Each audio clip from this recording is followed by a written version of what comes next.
అబ్బా! అన్నం తినుడైతే అయిపోయింది. బావికాడ పోయి నీళ్ళు పెట్టాలి. ఏమిటి తండ్రి ఎన్నడూ లేని విధంగా ఈ పరిణామములు?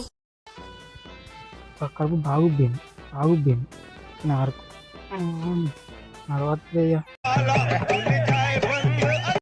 స్టైల్గా ఉన్నా కదా. వేగం ఎక్కువైతే ఆగమవుతావు కాక.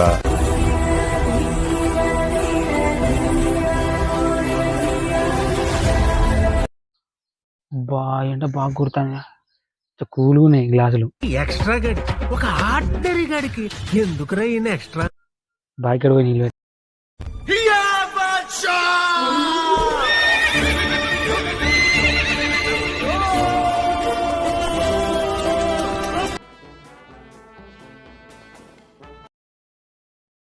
బావికాడ పోవాలి. నన్ను కడుపు అంత గిట్ల అవుతా. కడుపు